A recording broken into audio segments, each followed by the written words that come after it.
Austin's real estate market is experiencing a cool down, with an average home value decrease of 1.2% to $406,628, offset by a significant 37% increase in home inventory.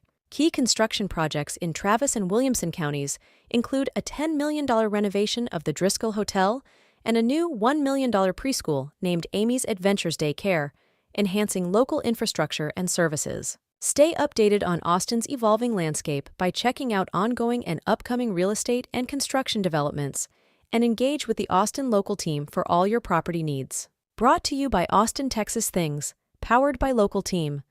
Local Team is simplifying real estate, one match at a time. Get paired with the ideal pre-screened agent in minutes. Visit austin.localteam.ai to find your match.